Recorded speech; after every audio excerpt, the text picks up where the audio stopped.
Èdùmàrè ta ló tún lè dàbí rẹ̀ olórí ayé.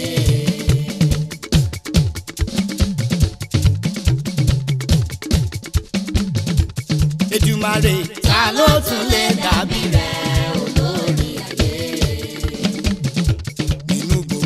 Nínú gbogbo àwọn òrìṣà tó ń bẹ tó wà nínú ayé.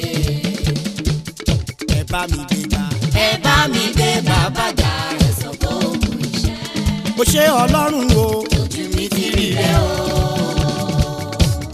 Mo ti ráyọ̀. Etí mi náà máa ti gbọ́. Ọ̀rọ̀ ògo rẹ.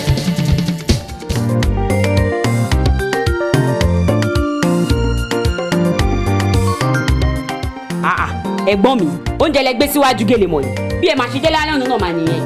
Báwọn máa ṣe ń jẹ nìyẹn àbí bẹ́ẹ̀ ni tán bá jẹ tán àti dìde àdọ́ràn wọn a máa pariwo inú ríro inú rírun àtúngbádùn wọn lé pàápàá. lóòótọ́ ló ń jẹ wúlò fara ṣùgbọ́n àpọ̀jù rẹ̀ máa ń fa àkóbá fún ara nígbà míì. wọ́n á kó àwọn kòbára rẹ̀ ìdọ̀tí kọ̀ọ̀kan tó ń fa àìsàn bíi inú kíkùn inú rírun inú ríro àárẹ̀ ara. Jommy Flush for cleansing and detoxification. Jommy Flush Banti Integrated Services Limited 13 Lagos Abeokuta Express Road Sango Ọ̀tà ló ṣe. Tẹlifóònù wọn ní 081-222-30166 tàbí 080-607-19760 àti 080-673-59770. ó sì wà ní títà ní gbogbo pharmaceutical stores káàkiri Nàìjíríà. Jommy Flush ajajajaja ọ̀rẹ́ ara tí ò láfiwé. bí àyípadà kò bá sí lẹ́yìn ọ̀dọ́ méjì lọ rí dókítà rẹ o. Araba ní bàbá Fílàní Global Health Care ìwọ la gbórí fún. Ikú ò sí àrùn ò sí àìsàn tí lọ nílẹ̀ wa. Bóyá ká lọ Fílàní Global Health Care. Ibi wọn gbé fèrè àti bò ṣọmọ aráyé lóore. Àwọn irinṣẹ́ ìgbàlódé ó ń bẹ. Àwọn irinṣẹ́ la fi ṣàyẹ̀wò ó ń bẹ. Àwọn irinṣẹ́ lónírúurú ó ń bẹ. Ẹ lè ríra níléeṣẹ́ wa ó ń bẹ. Torí pé Araba ní bàbá Fílàní Global Health Care ìwọ la gbórí fún. Ikú ò sí àrùn ò sí àìsàn tí lọ nílẹ̀ wa. Ó yá ká lọ Fílàní Global Health Care. Ibi wọn gbé fèrè àti bò ṣọmọ aráyé lóore. Ẹ kú dédé àsìkò ibi tẹ́ ẹ ti ń wò mí tẹ́ ẹ ti ń gbọ́ mi o. Orúkọ mi ni olóyè àti dókítà Banji Fílàní, aláṣẹ àti olùdarí iléeṣẹ́ Fílàní Global Health Care. A wà ní nọ́mbà 3 Amusa Olóyèdé Tokunbo Aliba Itoyin Street nílùú Ìkẹjà. Often time ni a ti máa ń gbọ́ pé nínú àwọn lẹ́tà tí àwọn èèyàn kọ sí mi nítorí pé ìtàbá ti débi iṣẹ́ ṣíṣe là ń ṣe pé ìtọ̀ wọn máa ń pọ̀ jù.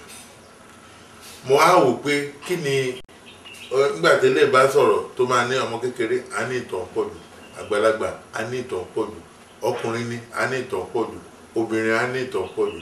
Mo á ní torí pé wọn ò dẹ̀ mọ nǹkan tí ó fà á.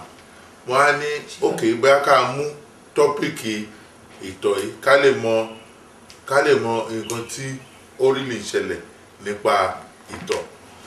Ọ̀nà àkọ́kọ́ a máa ń pè ní diabetes tí a ń pè ní àrùn ìtọ̀ ṣúgà. Ọ̀nà kejì a pè ní STD èyí tí a ń pè ní sexually transmitted disease ní èdè òyìnbó. Eléyìí ni a ń pè ní àrùn ìbálòpọ̀ ní oríṣiríṣi. Ọ̀nà kẹta tó pín sí ni à ń pè ní prostate gland problem. Eléyìí ó tẹ̀ máa jẹ́ pé tí a bá tọ̀ ó lè máa jẹ́ kí ìtọ̀ yẹn kó pọ̀ lọ́wọ́ alẹ́ tó bá di àárọ̀ ìjọ́ kejì ìtọ̀ yìí ó lè máa wà lórí oṣù ẹ̀kọ́ wa. Ṣùgbọ́n àpẹẹrẹ téèyàn fi mọ̀ pé ó láti kó yẹ pé òun máa tètè ní àrùn tí à ń pè ní prostate problem yẹn. Ṣùgbọ́n ẹ jẹ́ ká gbé diabetes wò gẹ́gẹ́ bí àrùn ìtọ̀ ṣúgà. Fílàní Global Health Care ìlera ńlá. Dr. Fílàní ẹ̀kúṣẹ́ ọpọlọ. Ability yàtọ̀ sábìlìtì ìlera ńlá. Tí ṣúgà tí ó bá wà nínú ara tí kò bá ṣe é lò mọ́ tó jẹ́ pé adẹ̀ ń tọ̀ jáde ní nǹkan tí à ń pè ní ìtọ̀ ṣúgà líle tí à ń pè ní diabetes.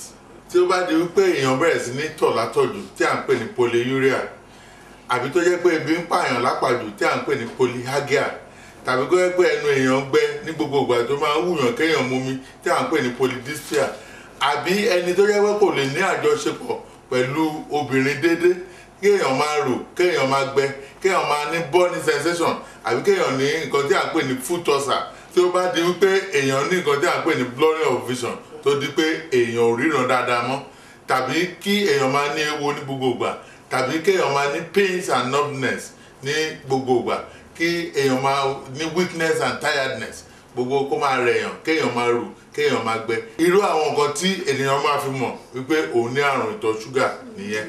Filani Global Health Care ìlera ńlá. Dr. Filani ẹ̀kúṣẹ́ ọpọlọ. Ability yàtọ̀ sábìlìtì ìlera ńlá. So ọ̀nà kejì ni a pè ní STD. STD àrùn ìbálòpọ̀ ó pọ̀ oríṣiríṣi. Ó ṣeé ṣe gẹ́gẹ́ bí pé ẹni tí irú ilé bá tí ó bá ní irú àrùn yìí kó máa tọ̀ kí ìtọ̀ yẹn náà máa pọ̀, kí ó má lè mọ̀ pé òun tọ̀ ìtọ̀ tó pọ̀, kó mọ̀ pé òun tọ̀ ìtọ̀ tó pọ̀.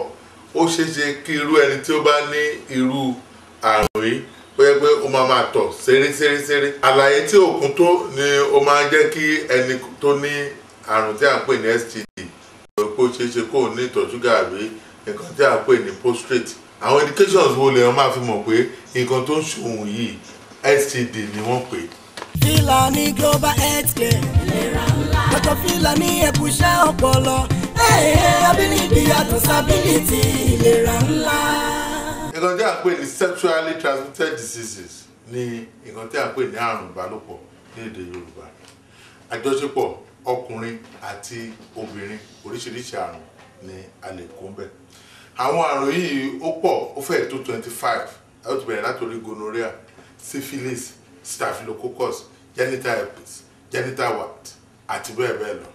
Àwọn àrùn yìí èèyàn lè kó tí èèyàn bá ní multiple partners, àbí bóyá ẹni tí èèyàn ní ó ti ní tẹ́lẹ̀, àbí kó yẹ pé ọkùnrin ló ti ní tẹ́lẹ̀, àbí kó yẹ pé obìnrin ló ti ní tẹ́lẹ̀. Nípa ìbálòpọ̀, àwọn méjèèjì wọ́n tún lè padà gbà lọ́wọ́ ara wọn. Tí ó bá wá di pé inú kan ẹ́, tí ó bá wá di pé inú kùn, tó bá di pé inú gbóná, kí o ti mọ̀ pé ó ṣeé ṣe kó jẹ́ pé àrùn yìí ni nǹkan tí ó ń yọ ẹ́ lẹ́nu. Tí ó bá wá di pé èèyàn ní àjọṣepọ̀ ó ń dùnyàn, tàbí èèyàn ń tọ̀ ó ń tàyàn, tàbí èèyàn ń tọ̀ ṣeréṣeré, tàbí èèyàn ń tọ̀ ojú ara ó bẹ̀rẹ̀ sí ní dùn ẹni tí irú ilé bá ń ṣe. Menstruation èèyàn kò gbọ́dọ̀ máa rùn, menstruation èèyàn kò gbọ́dọ̀ dọ̀tí, menstruation èèyàn kò gbọ́dọ̀ lámì. Nǹkan tí à ń pè ní azoospermia àti oligospermia kò gbọ́dọ̀ máa ṣe ọmọkùnrin tó bá jẹ́ ọmọkùnrin nírú ilé ìṣe. Nítorí pé nǹkan tí à ń pè ní azoospermia ni pé èèyàn ní nǹkan ẹyin kankan tó lè bí ọmọ. Oligospermia ni pé díẹ̀ wà ṣùgbọ́n èyí tó wà kò tó.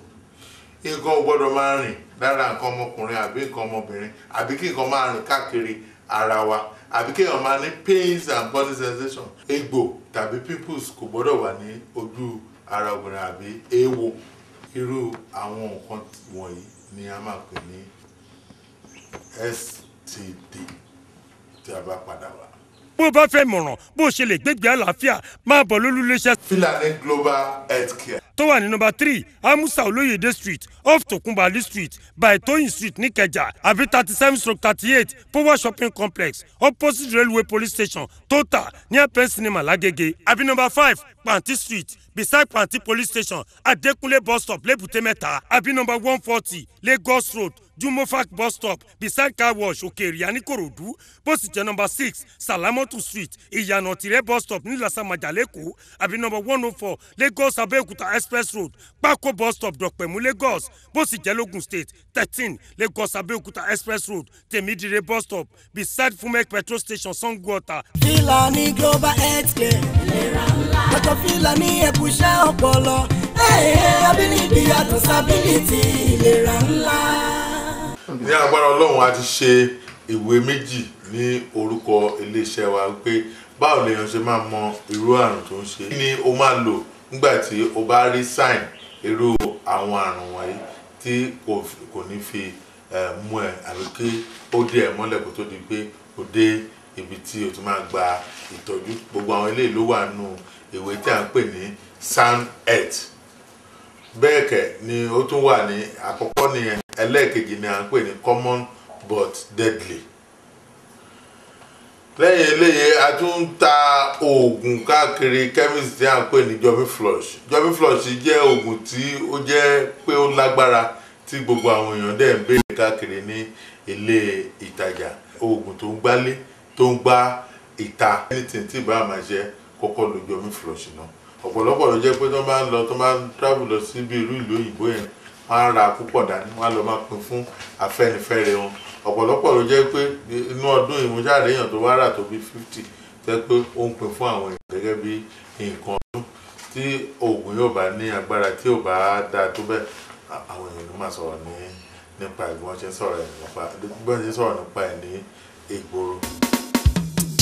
Jommy Flush egbòogi alágbára ò tó ṣàrà lóore inú ń kún ìyẹn ò sì ní bẹ́ẹ̀ mọ́ kòkòrò ń bẹ nínú omi ara nínú ẹ̀jẹ̀ rẹ̀ bá mi lo Jommy Flush egbòogi tó dára ní kòló. bó ṣe jẹ́ lẹ́gbọ́n yẹn o Jommy Flush egbòogi tó dáa tá a fi tewé àti egbò ṣe Banti Integrated Services Limited 13 Lagos Abẹ́òkúta Express Road Sango Ọ̀tà ló ṣe tẹlifóònù wọn ní 081-222-30166 tàbí 080-607-19760 àti 080-673-59770 ó sì wà ní títà ní gbogbo pharmaceutical stores káàkiri Nàìjíríà kéré o gbogbo ẹni tó bá fẹ́ ṣaṣojú àtàlágbàtà láǹfààní wà fún o Jommy Flush àjẹbí ìdóògùn àtàtà tí ò láfiwé. bí àyípadà kò bá sí lẹ́yìn ọ̀dọ́ méjì lọ rí dókítà rẹ o.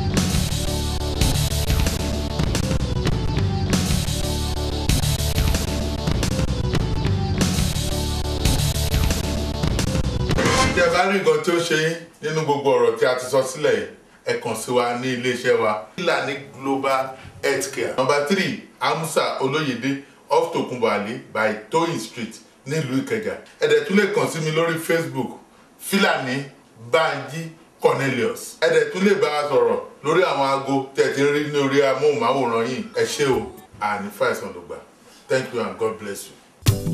Araba ní bàbá Filani Global Healthcare ìwọ la gbórí fún ikú ò sí àrùn ò sí àìsàn tí lọ nílẹ̀ wa ó yá ká lọ Filani Global Healthcare ibi wọn gbé fèrè àti bùsọmọ aráyé lóore àwọn irinṣẹ́ ìgbàlódé ó ń bẹ àwọn irinṣẹ́ la fi ṣàyẹ̀wò ó ń bẹ àwọn irinṣẹ́ lónírúurú ó ń bẹ ẹ lè ríra níléeṣẹ́ wa ó ń bẹ torí pé Araba ní bàbá Filani Global Healthcare ìwọ la gbórí fún ikú ò sí àrùn ò sí àìsàn tí lọ nílẹ̀ wa ó yá ká lọ Filani Global Healthcare ibi wọn gbé fèrè àti bùsọmọ aráyé lóore.